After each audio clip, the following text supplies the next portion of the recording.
Bom dia, bom dia. Para você que está se acomodando aí. Enquanto você se acomoda, eu quero já convidá-lo para pegar aí a tua Bíblia ou executar o seu aplicativo em Apocalipse capítulo 3. Apocalipse é o último livro da Bíblia, então vai ficar facinho de você encontrar. Apocalipse capítulo 3. E só para contextualizar, nós estamos conversando aqui sobre o Deus, a espiritualidade do eu. Então, na sua cabeça, monta aí uma ideia de um Deus com o D minúsculo, o eu maiúsculo, o S minúsculo. É o que a gente está ilustrando aqui na nossa reflexão. Uma ideia bem fixa de uma espiritualidade em si mesmada. A ideia é da gente sempre colocar o nosso eu, a nossa forma de ser, de pensar, de agir, as nossas necessidades, sempre acima de qualquer outra coisa. E a gente está fazendo isso através das cartas que o João escreveu para as igrejas da Ásia, 7 igrejas que estavam ali numa região da Ásia Menor. O João escreveu, inspirado por Jesus, uma carta para cada igreja. E hoje nós vamos falar sobre a igreja de Sardes, que, na minha concepção, é a carta mais perigosa, a mais perigosa que existe de todas. Olha que nós lemos a carta de Éfeso, de Jesus falando, olha, eu tenho porém contra você, que você abandonou o primeiro amor, que parece uma coisa, essa daqui, abandonar o primeiro amor é fichinha, perto do que acontece aqui em Sardes. Então essa igreja aqui é tensa, e eu quero refletir nessa tensão aqui com você. Mais tensa do que aqueles que toleravam Jezabel, aqueles que veneravam as obras dos nicolaítas, tudo que nós lemos nos domingos passados. A gente vai refletir hoje aqui num ponto de vista mais sensível. Então eu preciso da sua atenção, eu preciso que você conecte aqui comigo e preste atenção no que a gente vai dividir aqui hoje. Tá bom? Combinados? Amém? 100% de atenção aí? Amém? Glória a Deus. Apocalipse 3, versículo 1 diz o seguinte: ao anjo da igreja que está em Sardes, escreve: estas são as palavras daquele que tem os 7 Espíritos de Deus e as 7 estrelas. Eu conheço as suas obras. Vocês têm fama de estarem vivos, mas estão mortos. Esteja atento, fortaleça o que resta e que estava para morrer. Pois eu não achei as suas obras perfeitas aos olhos do meu Deus. Lembrem-se, portanto, do que você recebeu e ouviu. Obedeça, arrependa-se.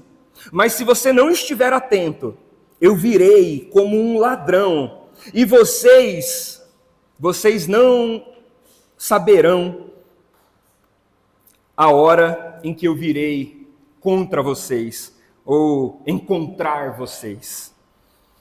Amém? Que o Senhor fale conosco através da sua palavra. Bom, antes de qualquer coisa, eu queria que você pensasse comigo em uma imagem de um velório. Eu sei, é domingo de manhã, a gente está numa igreja, tudo bem. Mas pensa comigo a imagem de um velório. Eu imagino que todo mundo aqui já tenha ido em um, e se você nunca foi em um, tem um que você não vai poder faltar.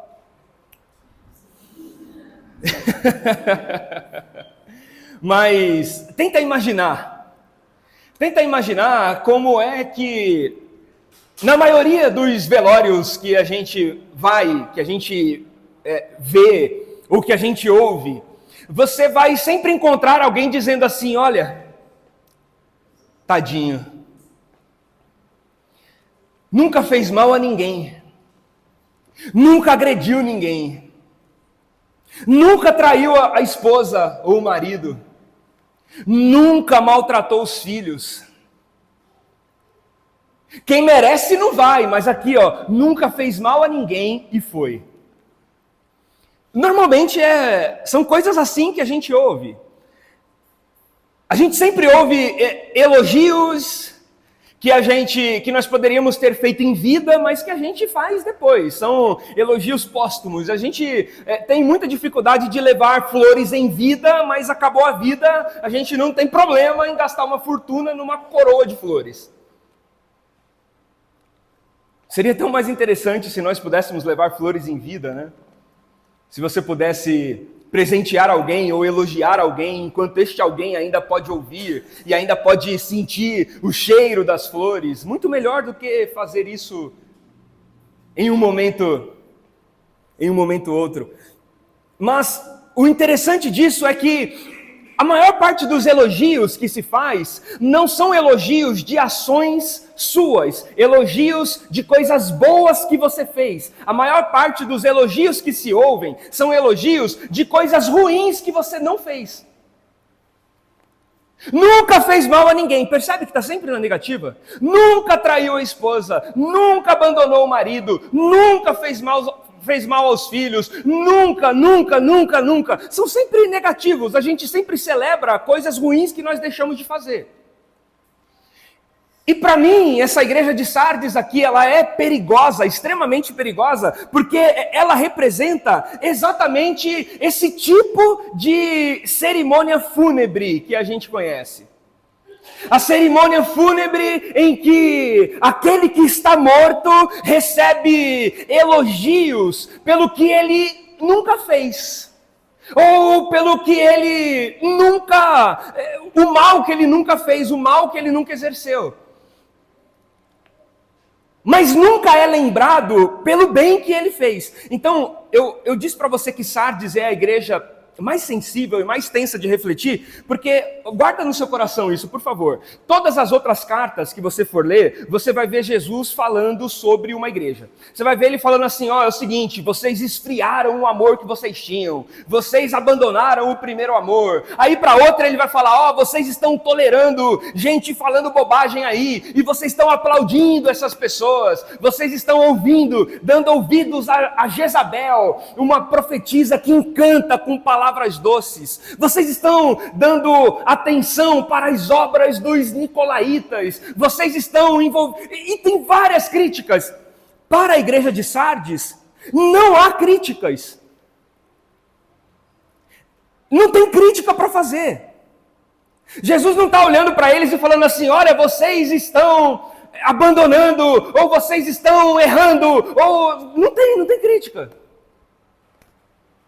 E mesmo não tendo crítica, ele diz para essa igreja o seguinte, vocês estão mortos. Porque quando nós temos algum problema de saúde que dá sinais, problemas que incomodam, que são visíveis, ou que mexem com a gente, uma das coisas que a gente faz imediatamente é procurar um médico, está doendo, eu vou procurar me cuidar. Está doendo, eu vou fazer alguma coisa. O duro é quando você tem algum problema de saúde que não dói. Porque se não dói, você não procura ajuda. E aquele problema te mata silenciosamente. É o que acontece com a igreja de Sardes. Eles silenciosamente morreram e nem perceberam que estavam mortos. E claro, a forma como Jesus fala com eles tem uma construção, tem um sentido. Que é muito divertido. Quer dizer, talvez nem tanto. Sardes é uma cidade que está edificada no topo de uma colina. E ela tem muros ao seu redor, altos e naturais, inclusive. Não é uma muralha que foi construída pela cidade. É uma cidade que foi construída para o lado de dentro de uma muralha natural. E isso torna aquela cidade uma cidade impenetrável. A cidade tem defesas naturais. Pensa que a gente está falando de uma época em que a cidade vizinha, quando tinha falta de alguma coisa, sei lá, acabou a água, ou acabou a comida, ou o que quer que seja, o que a gente vai fazer? Bom, nós não temos meio de produção de massa, a gente vai para a cidade vizinha e toma o que eles têm. Então toda cidade tem as suas fortificações, e Sardes tem o privilégio de ter uma fortificação natural. Eles são uma cidade construída dentro de uma fortaleza. E uma fortaleza natural, no topo de uma colina. É uma cidade impenetrável.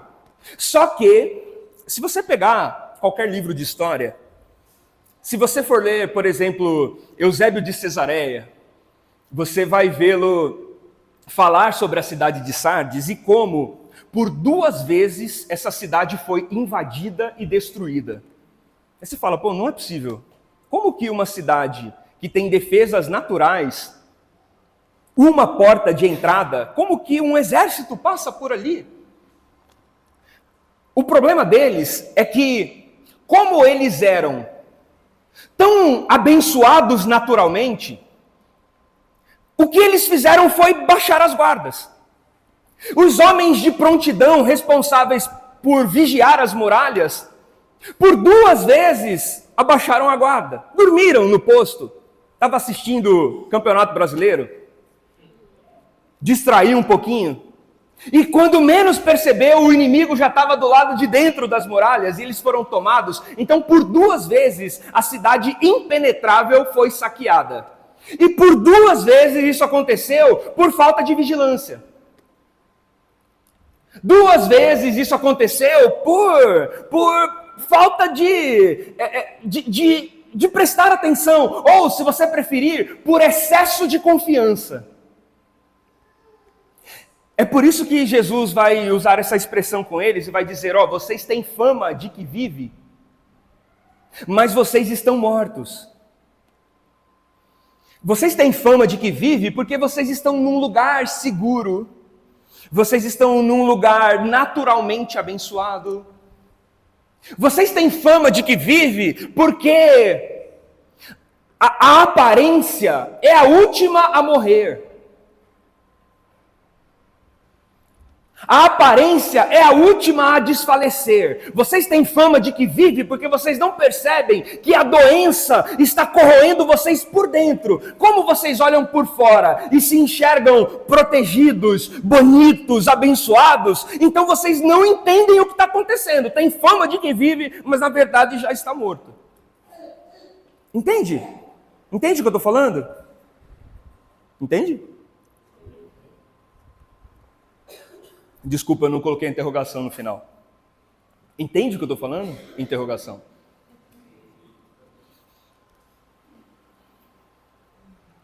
Vocês têm fama de que vive. Vocês estão mortos, porque aquilo que corrói vocês, corrói por dentro. E o lado de fora é o último a ser corroído. Quando o lado de fora começa a expressar alguma coisa, é porque o lado de dentro já foi corroído há muito tempo. Então vocês estão aparentemente saudáveis, mas por dentro tem algo corroendo vocês. E corroeu tanto que vocês já morreram e nem perceberam ainda que morreram. Sabe quando você arranca o rabo da lagartixa? E ele tem uma força residual que ele fica ali assim, se debatendo?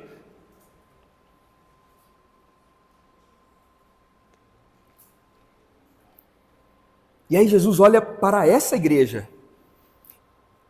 E o que me aterroriza é que essa igreja não tem um defeito visível, como as outras têm. Ele não está fazendo uma crítica a um erro, a uma falha, ao que eles fizeram. Então hoje o que eu quero dividir com você, e eu gostaria que você pensasse, a gente sempre quando vai falar em pecado, a gente sempre fala pecado a partir do ponto de vista do que eu faço. O que é pecado para a gente? Bom, pecado para a gente é quando você faz alguma coisa que você não deveria fazer. Quando você pega alguma coisa que não é seu. Quando você fala alguma coisa que você não deveria ter falado. Quando você faz alguma coisa que você não deveria ter feito. A gente sempre enxerga pecado de um ponto de vista proativo, de alguma coisa que eu fiz. A gente nunca consegue enxergar o pecado a partir do ponto de vista do que eu deveria ter feito e não fiz. O que matou essa igreja de Sardes não foi o que eles fizeram, o que matou a igreja de Sardes foi o que eles não fizeram. Dá para entender? Amém? É a morte silenciosa da ausência que não é percebida. É a morte silenciosa de alguém que não está fazendo mal a ninguém, mas em contrapartida também não está fazendo nada do que deveria ser feito. O problema é que a gente enxerga somente o primeiro ponto, essa primeira barra como sendo algo errado. Bom, errado é quando você faz alguma coisa. Eu vou dizer para você, de todo o coração, eu gostaria que você guardasse isso no seu coração mesmo, de verdade. O apóstolo Tiago vai dizer uma coisa que me aterroriza. Ele fala o seguinte, ó: aquele que sabe fazer o bem e não o faz, comete pecado. Aquele que sabe fazer o bem e não o faz, comete pecado. Ele saiu do campo da ação, ele entrou no campo da inação. Ele saiu do campo daquela ideia de que, bom, aquele que mente comete pecado, aquele que engana comete pecado, porque mentir e enganar são doenças que doem e que faz a gente procurar ajuda. Agora, não fazer nada são problemas silenciosos que destroem a gente sem que a gente perceba que está sendo destruído. É o problema da inação. É a consciência plena e estabelecida de alguém que acha que o ápice da sua espiritualidade é se assentar em uma cadeira no domingo e cantar uma música e ouvir uma pregação. Você nem percebe. Sim, é isso, maravilha. E o que o Tiago vai dizer é, não é isso. Aquele que sabe, se você entende o que é bom e não faz, não importa que você não faça o mal. A crítica de Jesus para essa igreja é que a presença ou a ausência dela dá na mesma. Estar ou não estar, tanto faz. Porque se você está, eu não faço mal para ninguém, mas eu também não faço bem para ninguém, e não estar, o que muda? É uma presença que tanto faz. Se você estiver ausente ou se você estiver presente, não muda nada. Era uma igreja tão ruim que nem confusão ela conseguia arrumar. É uma igreja tão ruim que nem imoralidade tinha dentro dela. Era uma igreja tão ruim que nem gente problemática estava ali. De tão ruim que ela era indiferente. Tanto faz.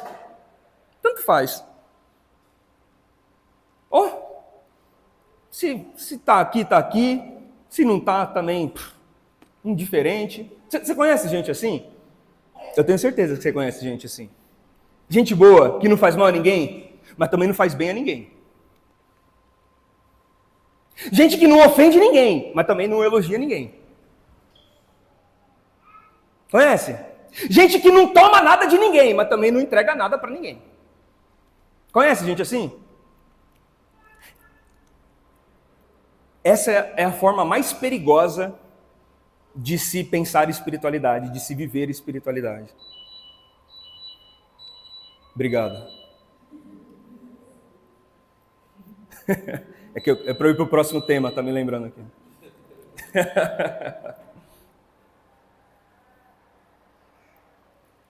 A maneira mais triste de se padecer é padecer silenciosamente. A forma mais contundente, guarda isso no seu coração, por favor, vocês estão me ouvindo? Estão me ouvindo? Estão me ouvindo? Estão me ouvindo? Estão me ouvindo? Guarda isso no seu coração. A maneira mais contundente de você destruir a sua família, de você acabar com o seu casamento, não é você arrumar outra mulher ou arrumar outro homem. Não, bobagem. Não é. A maneira mais contundente de você inferir em uma vida, prover uma vida medíocre para os seus filhos, não é ser um pai ruim, que grita, que bate, que deixa de castigo. Não. É ser um pai ausente. É ser um marido que acha que porque ele paga as contas de casa já é o suficiente. É a forma mais contundente de você destruir a família que Deus te deu. É você achar que o seu papel em casa é pagar as contas. Sardes. A maneira mais eficiente de você traumatizar os seus filhos é você achar que um videogame resolve a sua ausência.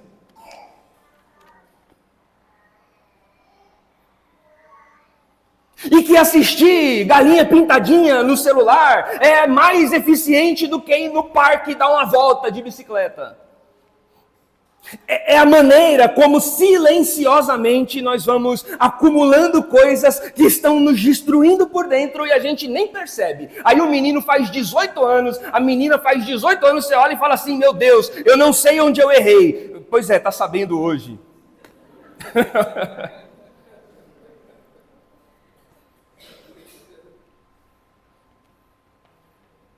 Olha o meu casamento, eu faço tudo. Que tudo que você faz? Botar dinheiro? Você é investidor ou você é marido? Você acha que a tua mulher é uma startup? Que basta botar dinheiro para funcionar?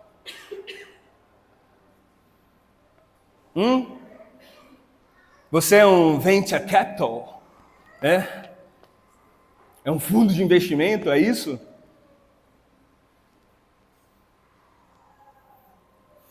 A forma mais eficiente da gente destruir as coisas é a maneira como a gente se ausenta das coisas. Jesus está olhando para uma igreja dizendo, vocês morreram, e não é porque vocês pecaram, vocês morreram, porque vocês nem para pecar presta. Entende o que ele está falando? Está tão inanimado, tão anestesiado, que nem para pecar tu serve mais. Nem para dar trabalho. Tanto faz, se vier, se não vier, se estiver, se não estiver. Se quiser, se não quiser, tanto faz.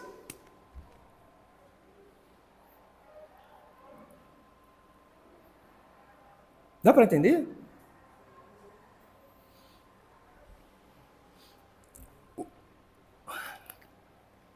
O nosso grandíssimo problema, e aí quando eu digo nosso, eu estou ali junto com você, nesse mesmo balaio, tá? Não estou falando de você não, estou falando de mim, estou falando de nós. O nosso grandíssimo problema não está mais nas coisas que nós fazemos. A gente aprendeu, poxa, a gente está aqui já há quanto tempo? Refletindo. Tem um dia que você vê aqui na igreja que você não aprendeu algo legal? Seja sincero. Você fala, nossa, que da hora, hein? Poxa, que palavra, não importa quem ministre, que palavra legal, nossa, que... O nosso problema não é mais errar o alvo. A gente não está sofrendo porque a gente peca. O nosso problema é exatamente a forma como a gente se ausenta.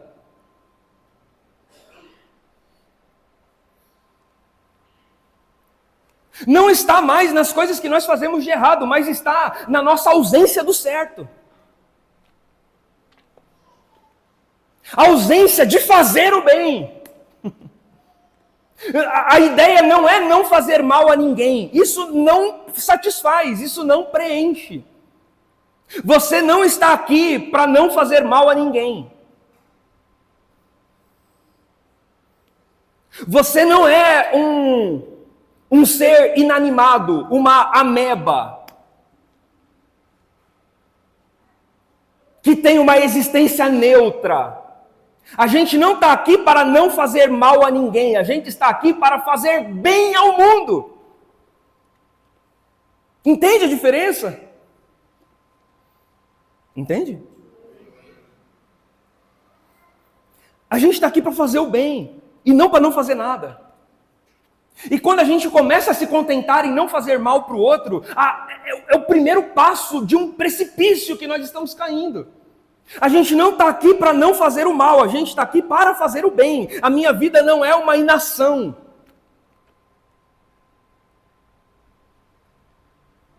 Eu não quero que no meu velório alguém olhe ali para o caixão e fale, olha, nunca fez mal a ninguém. Eu não quero ser lembrado pelo que eu deixei de fazer. Entende? Eu não quero ser lembrado pelo mal que eu não fiz. Pela palavra que eu não disse.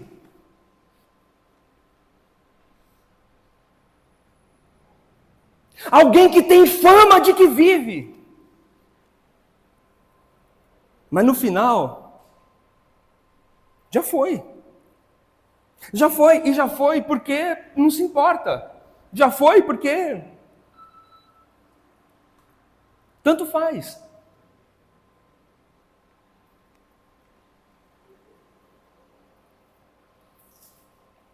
A pergunta que eu gostaria muito de fazer aqui para você hoje, a pergunta é a seguinte: a sua ausência e a sua presença têm diferença realmente? Ou tanto faz?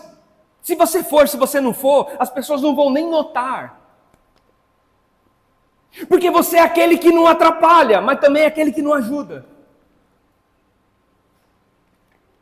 Você é neutro que não se envolve. A sua ausência e a sua presença têm diferença? A pergunta que eu gostaria que você refletisse hoje comigo é: você está fazendo bem a quem? A pergunta não é, eu nunca atrapalhei ninguém. A pergunta é, quantas pessoas você foi visitar essa semana? Essa é a pergunta, entende? A pergunta não é, eu não escandalizei ninguém. A pergunta é, você orou por quem essa semana?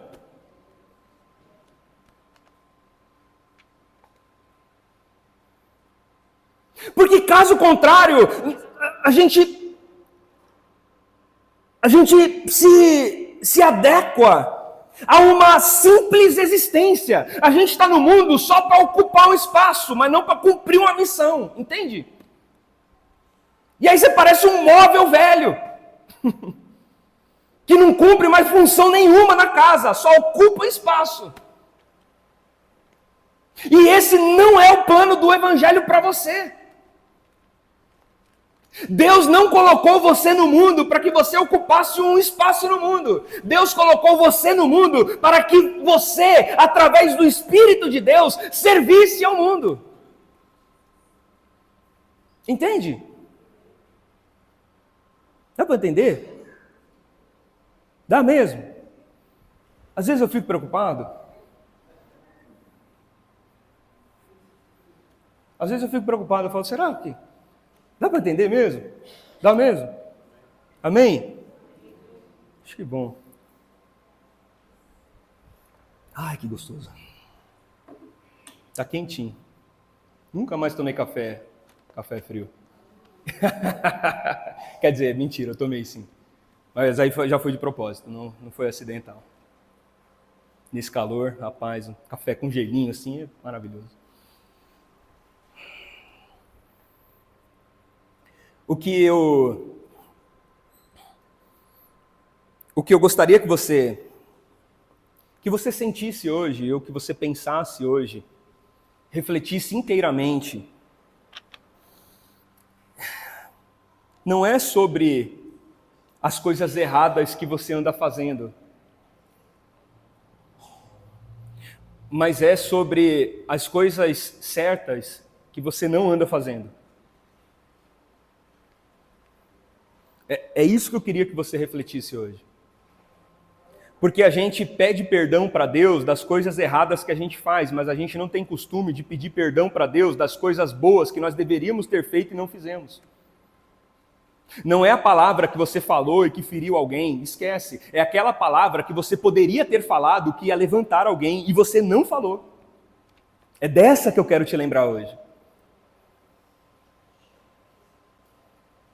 Não vim aqui hoje para pedir perdão das palavras que eu falei que machucou alguém. Embora isso seja muito bom. Mas não vim aqui para refletir sobre isso. Eu vim aqui para lembrar você da palavra que você deveria ter falado e guardou para si. Do abraço que você deveria ter dado e não deu. E você tem 1000 desculpas para não ter dado. Eu estava cansado, eu estava estressado, eu estava angustiado, eu estava no limite, eu não tinha tempo. A gente tem desculpa para nossa inação. Tem. Só que são desculpas. Quantas pessoas cruzaram o seu caminho e se elas não tivessem cruzado, daria no mesmo?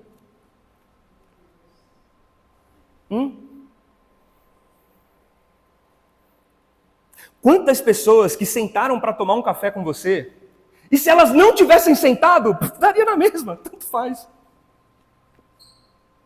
Quantas pessoas foram na sua casa, e se elas não tivessem ido, também tanto faz. Ir, não ir, não deu em nada, não agregou nada, não mudou nada, não transformou nada, não compartilhou nada, não tem nada. Quantas e quantas vezes isso acontece com a gente? E isso é algo que a gente não costuma se arrepender, porque é algo que a gente não costuma refletir. Porque quando a gente dobrar os joelhos, a gente sempre vai focar nas coisas erradas que nós fizemos e a gente precisa que Deus nos perdoe. Mas não no impacto que a nossa inação tem na vida das pessoas. Você consegue mensurar a quantidade de gente que poderia ter poupado um caminho de sofrimento por conta de uma palavra que Deus queria ter usado a sua boca, que botou essa pessoa no seu caminho e ela saiu dali sem aquela palavra? Você consegue mensurar o impacto disso? Ai, mas é que eu sou tímido.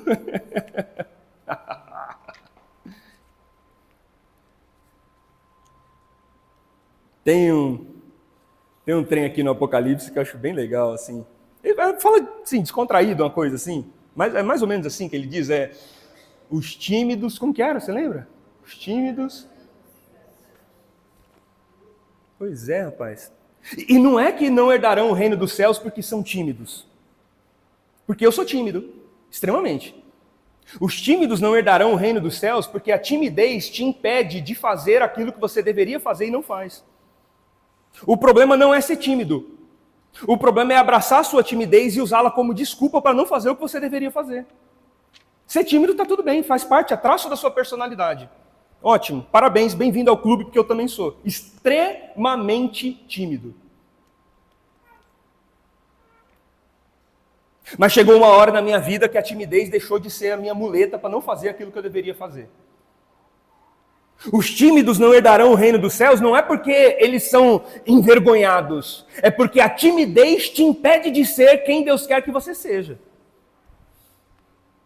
É porque, pelo fato de você ser tímido, você entra e sai e ninguém te percebe. E não foi para isso que Deus chamou.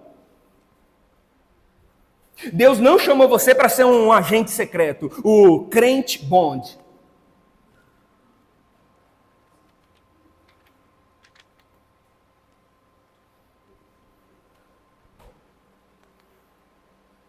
Entende? Dá para entender mesmo?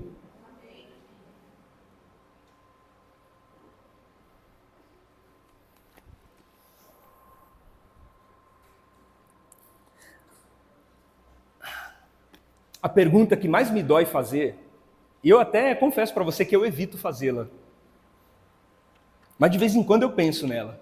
Ainda que eu não diga em voz alta, hoje eu vou dizer, mas a pergunta que mais me dói fazer é: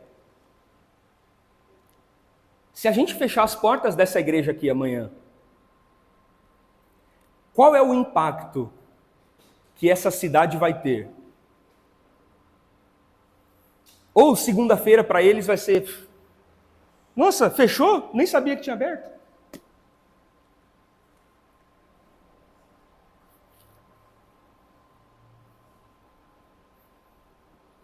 Se acabar, vamos supor que acabe.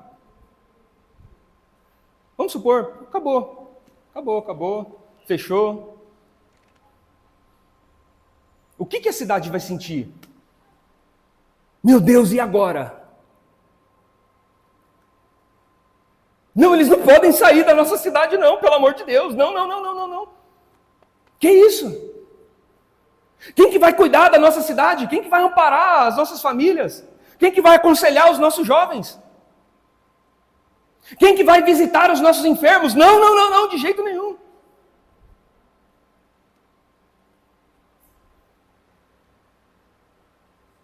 Ou o que a gente vai ouvir é: ufa, acabou esse barulho. Essa turma que fica parando o carro na frente da minha casa, aqui no meu portão, vão embora, finalmente. E o que a gente vai ouvir? Qual é o tipo de evangelho, de cristianismo que a gente vive na intensidade da nossa segunda-feira, terça-feira? Essa pergunta me pega, essa pergunta me dói. Se nós fechássemos a igreja amanhã, qual a reação da nossa cidade em relação a isso? É uma pergunta que me dói. Outra coisa que me dói é quando eu vejo Jesus falando com o pessoal, falando assim, ó: afastem-se de mim, eu não conheço vocês. E aí o pessoal: peraí, como que o senhor não me conhece? Muito prazer, Rodrigo. Dediquei minha vida inteira. O pastor desde os 18 aninhos de idade, eu dediquei minha vida inteira aqui ao evangelho. E aí Jesus vira para eles e fala assim: então, na reativa, né? Porque eu tive fome, você não tomou minha comida, mas você também não me deu de comer. Eu tive sede, você nunca me pediu água, você nunca tomou a água que eu tinha, mas você também nunca dividiu a sua comigo. Eu estive enfermo, e não é que você tomou minha blusa para poder pegar friagem e ficar doente. Não. Só que você também nunca foi me visitar.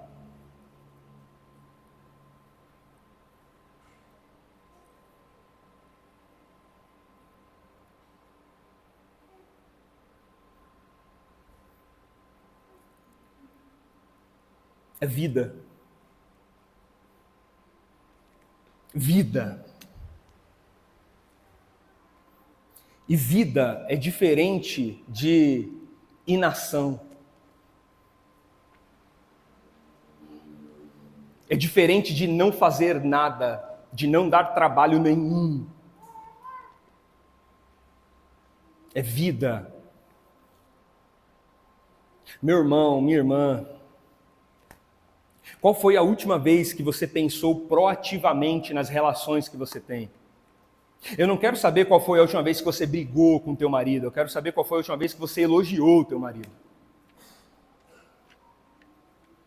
E não é qual é a última vez que você brigou com a tua esposa, é a última vez que você elogiou a tua esposa.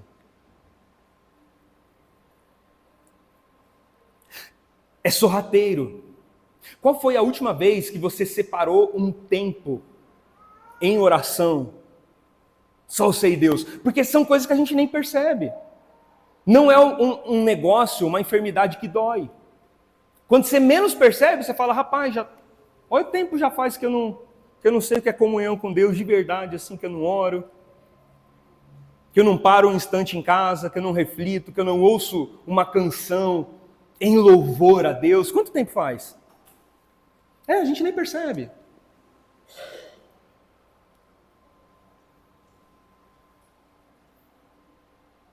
Quanto tempo faz que você não sai de propósito? Não é acidental. Você estava saindo e encontrei um irmão lá, acidental. É bom também, Beleza. Mas quanto tempo faz que você não sai de propósito? Eu vou sair para isso, para encontrar alguém, para abraçar alguém, para ser provisão para alguém, para estar próximo de alguém. Quanto tempo faz? A gente nem percebe. A gente está tão preocupado com os erros que a gente comete que a gente não consegue perceber as coisas boas que a gente não está fazendo.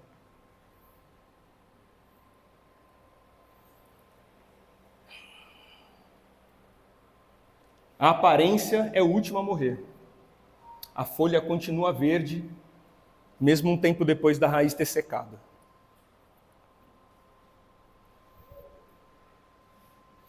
Você tem fama de que vive, você tem fama de bom moço, você tem fama de boa moça, você tem fama de homem de Deus, você tem fama de mulher de Deus, você tem fama de maridão, você tem fama de mulherão. É folha verde ou é raiz fundamentada?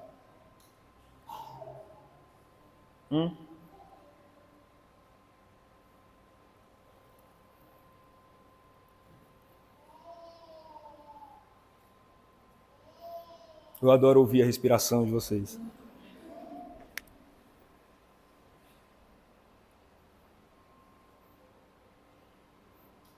O problema é que às vezes a respiração já é por aparelhos, né? Já não é natural mais.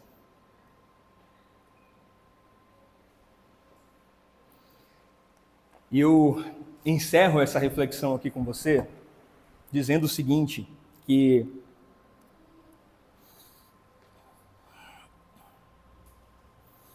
a crítica de Jesus para essa igreja é intensa, é para mim a mais perigosa de todas, porque é sorrateira, porque ninguém vê e quando vê já aconteceu, porque não dói e não coloca você para ir buscar ajuda, quando você menos percebe, já te corroeu por dentro inteirinho e você nem viu o que aconteceu. Então é a mais perigosa. Morta. Você tem fama de que vive, mas já morreu. Você baixou a guarda porque você está dentro de um lugar fortificado, você está numa igreja, nossa, a igreja que eu congrego, ela prega a palavra, é o evangelho verdadeiro, viu? Verdadeiro, verdadeiro, glória a Deus, né? Que é o evangelho verdadeiro, né? Está dentro de cidades fortificadas, né? Oh, aleluia. Baixa a guarda para você ver se você não vai ser invadido. Baixa a guarda para você ver. Baixa, experimenta.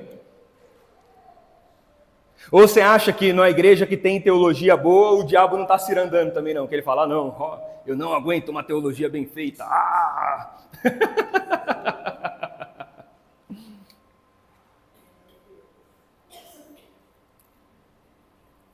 Inclusive a crítica de Jesus, no tempo em que esteve com a gente, foi sobre aqueles que tinham uma teologia impecável.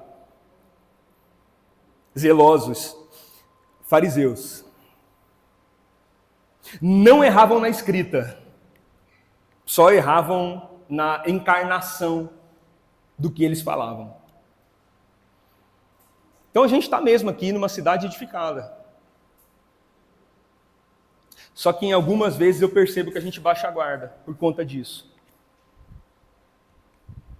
Eu não vou na igreja XPTO, eu não aguento ouvir a pregação YZ, eu não consigo mais escutar a música não sei o quê, eu não... Oh, que maravilha! E entendi o que você não faz, agora e o que você faz?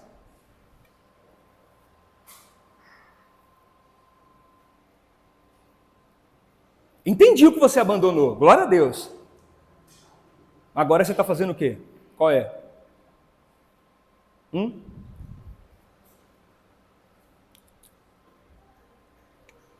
Qual foi?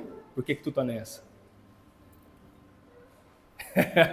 Eu sei que veio na sua cabeça já, eu sei.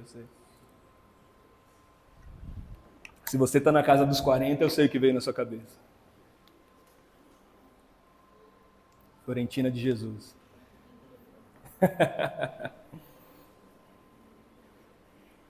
Não sei se tu me amas.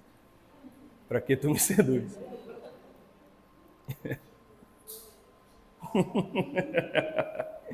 Oh, Jesus amado. O ponto fundante disso tudo é palavras de Jesus no Evangelho de João. Aquele que crer em mim, ainda que esteja morto, viverá. Aquele que crer em mim, ainda que esteja morto, viverá. É uma igreja morta. Mas Jesus manda uma carta para ela para dizer que a morte não é um fim.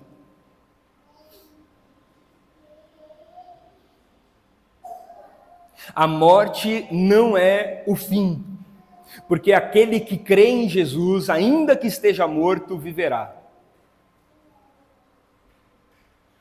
Jesus compartilha com a gente a ressurreição. A ressurreição através do Evangelho, a ressurreição através da sua morte, da sua entrega. Ressurreição.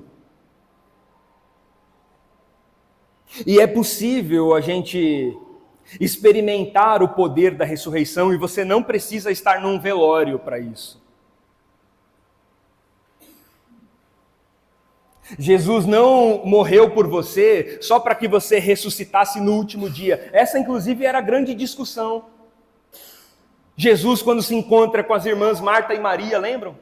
João capítulo 11.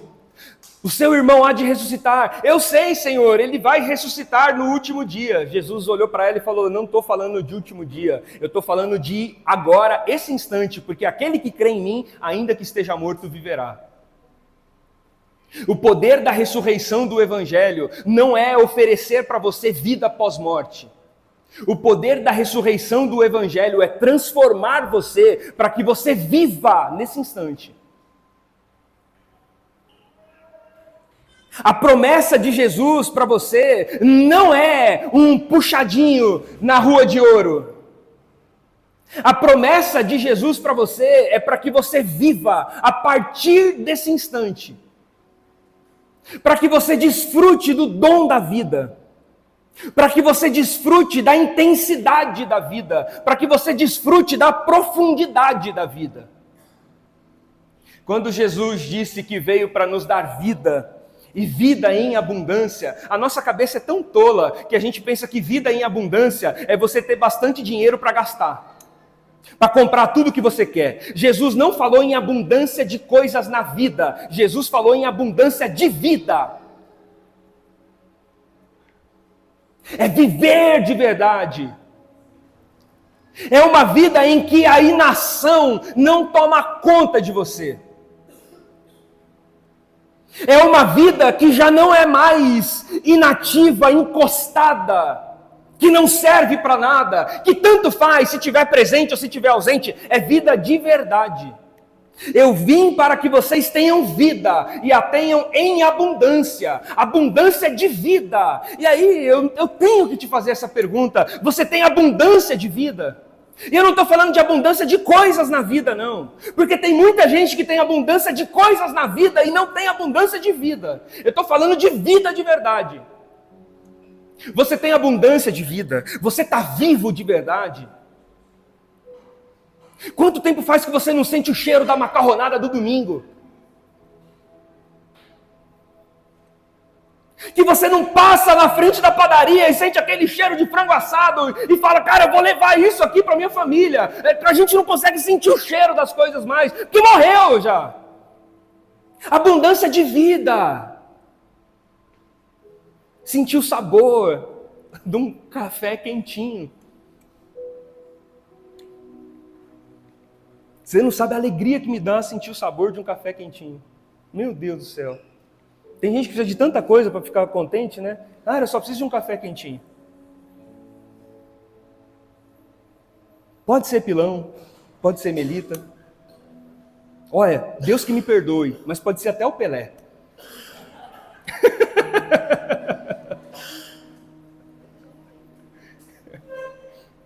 Que Deus me perdoe por dizer isso em voz alta. Até tomar um gole.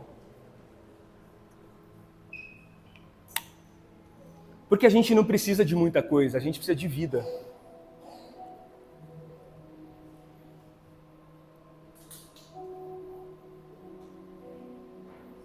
A gente não precisa alcançar o que a gente acha que precisa alcançar, ter o que a gente acha que precisa de ter, não precisa, a gente precisa de vida. Vida. Vida em abundância, ou abundância de vida no seu ser. Alguém que exala a vida. E meu irmão, alguém que exala a vida, vivifica quem está ao seu redor. É impossível você se encontrar com alguém que exala a vida e não sair dali vivificado. E agora eu te faço uma pergunta ao contrário. Quantos encontros você já teve que você falou, cara, isso aqui mudou? Mudou. Eu classifico a minha vida como antes e depois desse encontro. Mudou, cara, mudou o jeito, virou uma chavinha em mim. Cara, eu estava desesperado, bastou encontrar o fulano, bastou conversar com o fulano, bastou uma mensagem, bastou uma palavra. Quantas vezes isso acontece também? Porque existe. Isso é excesso de vida. Isso é vida abundante, é vida que transborda, é vida que compartilha.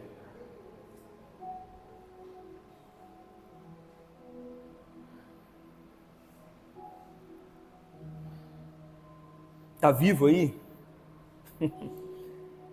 E ainda que não esteja, aquele que crer em mim, não é em mim não, tá? Se crer em mim, você está lascado. Mas Jesus disse, aquele que crer em mim, ainda que esteja morto, viverá. Ainda que. Não tem problema. Aquele que crê em mim, ainda que esteja morto, viverá. Ativo. Vida ativa. Não é esse trem aí não, de ativar sua fé, ativar. Você não é Power Ranger para ativar nada. Não. Nem o Ben 10. Ben 10 era legal, eu assisti. Com meu sobrinho, inclusive. Vou te envergonhar, desculpa aí.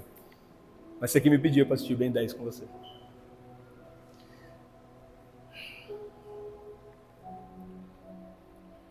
O que eu falo de vida ativa é vida que faz diferença.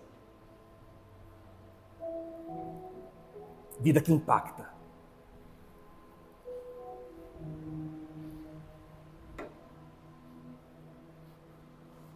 É a vida de uma mulher de verdade, é a vida de um homem de verdade. É a vida de um marido de verdade, de uma esposa de verdade, de um amigo de verdade, de um cristão de verdade. É vida que impacta. Não é vida que passa e você nem percebe. É vida que impacta. Deus não chamou você para existir. Não se contente em ser uma mobília velha, que só acumula poeira e ocupa espaço. Não se contente em ser uma mobília velha na sua casa. Não se contente em ser uma mobília velha no seu emprego. Não se contente em ser uma mobília velha na sua igreja. Ou você acha que Jesus chamou você, bonitão, bonitona? Jesus chamou você para vir aqui, ouvir uma música boa e comer uma palavrinha. Se fosse esse o objetivo, ele mandava você para um barzinho, não para uma igreja. No barzinho tem música ao vivo e comida boa. A igreja tem transformação e vida em abundância. Foi para isso que Jesus chamou você. Amém? Fica de pé aí comigo.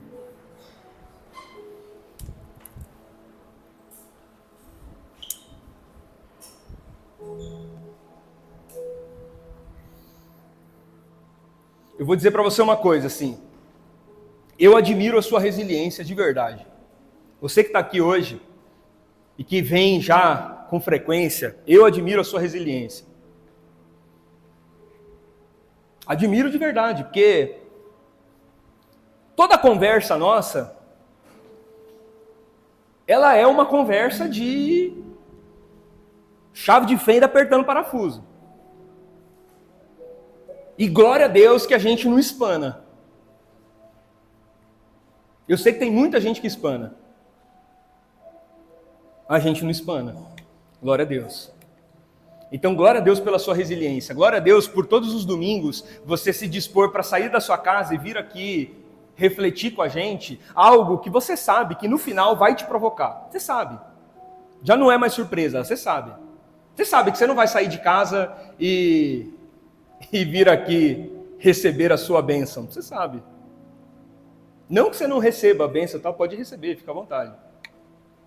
Mas você sabe que você não vai sair daqui, vá de mão cheia, glória a Deus, eu vim aqui receber a minha porção, e aleluia, estou revestido, próspero, feliz, bonito, alegre, não tenho mais problemas, o meu marido é sensacional, e a minha esposa é linda, a minha casa é incrível, os meus filhos são... Você sabe que não é isso, porque isso nem é de verdade.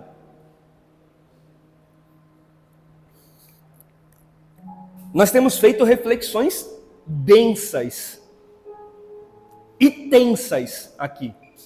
Rapaz, e eu vou dizer para você que, na maioria das vezes, eu mesmo dou uma engasgada com o que a gente vem refletindo. Então, glória a Deus pela sua resiliência, viu? Glória a Deus. E eu espero de coração que você hoje absorva mais um pedaço disso, mais uma porção disso. Eu espero em Deus que você saia daqui hoje não pensando nas coisas ruins que você fez.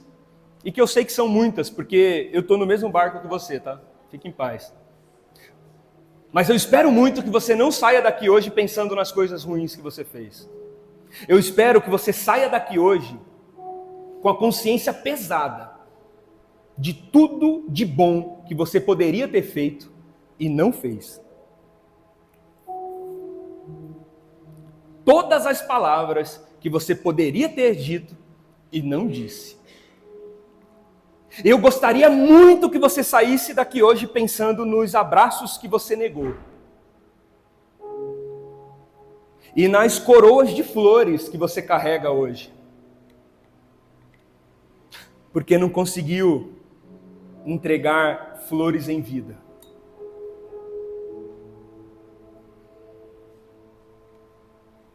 Eu gostaria muito que você saísse daqui hoje pensando o impacto do que você não disse, porque eu sei que você já está cansado de pensar no impacto do que você disse.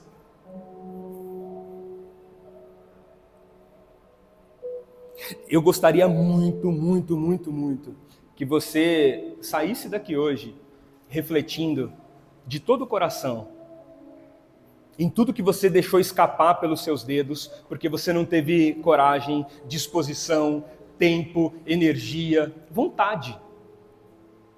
Gostaria muito, muito mesmo.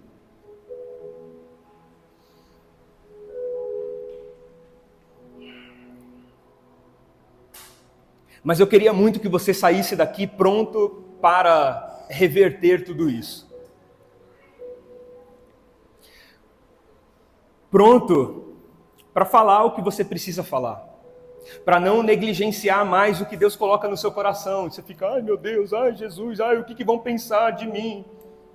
O problema não é o que vão pensar de você, o problema é o que Ele está pensando de você o tempo inteiro, negligenciando o que Ele vem colocado no seu coração. Acho que esse é o grandíssimo problema. Que você saia daqui hoje mais sensível. Não com fama de quem vive, não. Que você não saia daqui hoje como uma folha verde, mas com raízes secas. Você não precisa sorrir se você não estiver feliz. Você não precisa mostrar ser aquilo que você não está sendo naquele momento. Não precisa fingir que está tudo bem. Você precisa ser de verdade. Você precisa ser vivo. Abundância de vida é o que Jesus promete para a gente. É o poder da ressurreição derramado sobre nós hoje. Não é amanhã ou depois, não é quando você morrer, é o poder da ressurreição hoje. O reino de Deus não é um lugar futuro para onde um dia nós iremos. O reino de Deus é o local onde nós estamos hoje. Porque nós representamos o reino de Deus e a sua justiça. Separa a sua segunda-feira. Pega meia horinha do seu dia. Dá uma chacoalhada em si mesmo. Se disponha, se doe. Para sua família, para os seus amigos. Para as pessoas que estão ao seu redor. Cuida dessas pessoas, conversa com essas pessoas, se importe com elas. Pergunta se está tudo bem, mas pergunta querendo ouvir a resposta de verdade, que não seja uma formalidade, não.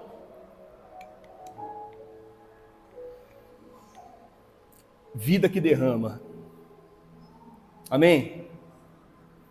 Amém? Segunda-feira de manhãzinha, passa um café quentinho. Ah não, mas eu vou fazer jejum. Não. Passa um café quentinho. Vai sentir o cheiro do trem aqui, rapaz. Não faz jejum outra hora. Pelo amor de Deus. Passa um café quentinho. Sente o cheiro do café quentinho. Deixa isso inspirar você. O Jesus falou isso, Mateus capítulo 6, ele falou, vocês estão angustiados, estão com o coração apertado? Olha para os pássaros, olha para os lírios do campo, vai observar as coisas que existem, que Deus criou, deixa o simples, invadir a sua realidade, sente o cheiro do café quentinho.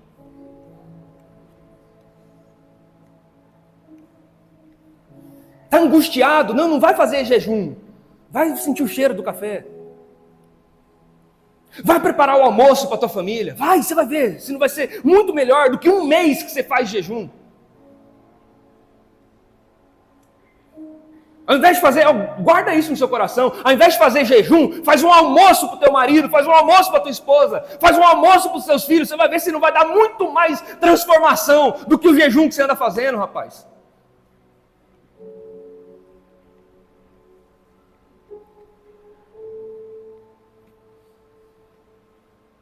Amém? Vamos falar com Deus rapidinho? Ô Senhor, que as suas boas mãos estejam sobre nós. Que o Senhor nos ensine e que o Senhor nos inspire. Nos inspira, Senhor, no simples, no básico, no cotidiano, no dia a dia, a viver de fato a vida que o Senhor tem para a gente. Viver abundantemente, abundância de vida que flui de dentro de nós. Flui tanto a ponto de derramar em outras pessoas. Flui tanto a ponto de vivificar outras pessoas. Inclusive, a ponto de ressuscitar outras pessoas. Que a vida que emana de nós seja tão intensa, a ponto de impactar os lugares onde nós passamos, e as pessoas com quem nós conversamos. Que a vida que flui de nós transforme as pessoas que estão ao nosso redor. Nós não queremos ter fama de igreja que prega o evangelho, que fala a verdade, mas que não vive nada disso. Nós não queremos ter fama de quem vive, mas já é indiferente a tudo, a todos.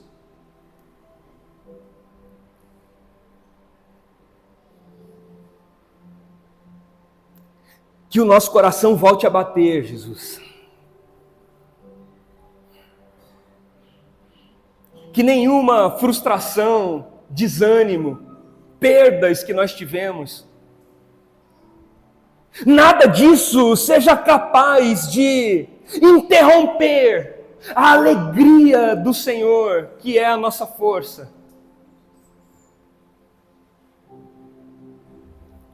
Nenhuma frustração é maior do que o seu amor. E nenhum desespero grita mais alto do que a tua doce voz. Nenhum desespero grita mais alto do que a tua doce voz, Jesus. Que o nosso coração seja trabalhado por Ti nessa manhã de hoje, para que sejamos plenamente restaurados, plenamente vivificados, plenamente transformados. Que o poder da ressurreição nos alcance e que o reino de Deus e a sua justiça seja o fundamento dos nossos pés. Onde eu for, com quem eu falar, quem o Senhor colocar no meu caminho, a timidez não vai me vencer, o cansaço não vai me vencer, o desânimo não vai me vencer. Quem o Senhor colocar no meu caminho, vai sair dali impactado com o teu evangelho. E eu sei que o Senhor às vezes coloca no nosso caminho gente que está passando inclusive pela mesma situação que a gente, e a gente pensa, como que eu vou consolar uma pessoa se eu estou precisando ser consolado? Pois é isso que Deus fez, é desse jeito. Não tem explicação, Senhor. O Senhor nos usa para consolar pessoas que estão sentindo a mesma dor que a gente está sentindo, e que de repente não encontramos ninguém para consolar a gente, e agora o Senhor está usando a gente para consolar o outro. É inexplicável, é uma loucura, mas é isso mesmo. E nós estamos aqui para isso, Jesus, para nos tornarmos sensíveis outra vez. Por isso, ó Deus, eu não queria hoje te pedir perdão das coisas erradas que nós fizemos, que são tantas. Eu quero muito te pedir perdão pelas coisas certas que eu deixei de fazer. Me perdoa por todas as pessoas que eu não abracei, por todos os sorrisos que eu neguei. Me perdoa, Jesus. Por todas as palavras que eu engoli ao invés de dizer.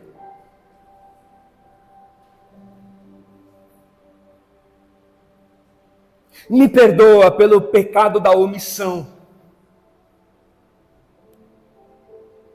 da indisponibilidade. Me perdoa, Jesus.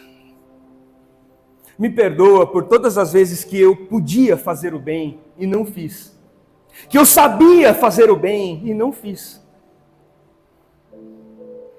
Me perdoa, Jesus. Nos perdoe, Jesus. E que o nosso coração seja curado para a glória do Teu nome. Amém. Amém. Amém. A gente está encerrando aqui o nosso encontro. Você pode contribuir, se você quiser, se você puder, o quanto você quiser, contribuir para a nossa estadia aqui. Você sabe que a gente paga aluguel para estar aqui. Pois é. O Zé não quis comprar o templo, aí ó, ficou aí, poxa vida, hein, Zé? Então, todo dia 1º de cada mês, nós pagamos aluguel aqui, nós fizemos um plano de progressão aqui de aluguel, um acordo, na verdade, com os proprietários. Nós começamos pagando 8, depois de 8, 4 meses depois mudou para 10, 4 meses depois mudou para 12, e 4 meses depois para 15, e adivinha, bateu os 4 meses do 12, o próximo mês, a gente começa a pagar o valor integral do prédio, que eles já haviam pedido desde o começo para a gente, era 15.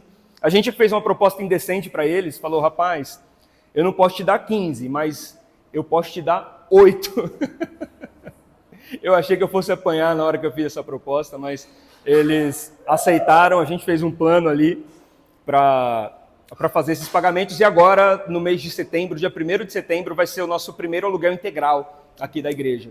15 pratas, 15 mil reais. Então, se você se sentir à vontade, se você quiser, se você puder, você não é obrigado a fazer nada disso. Não se sinta... Não se sinta obrigado, não se sinta compelido a fazer. Mas se você, de fato, está com a gente, acredita no que a gente está fazendo aqui, e quer que a gente continue fazendo o que a gente está fazendo aqui, contribua, faça isso de todo o seu coração, tá bom? Tem QR Code aqui na tela e também em alguns lugares por aí você vai encontrar um QR Code na parede. E se você quiser a chave Pix, a nossa é super original, tá? pix@batistamosaico.com.br pix@batistamosaico.com.br. Contribua de todo o seu coração. Combinados? Amém? Glória a Deus. Então fica de pezinho aí, por favor. Vamos agradecer a Deus. Obrigado pela companhia de vocês. Obrigado por poder te ver. Muito bom, bom demais a conta. Espero te encontrar durante a semana. Espero te encontrar também no próximo domingo. Estaremos juntos aqui a partir das 9, tomando café da manhã, depois às 10 com a nossa celebração. Sempre tem sido muito, muito, muito e muito bom. Amém? Show? Combinados? Combinados? Amém, amém.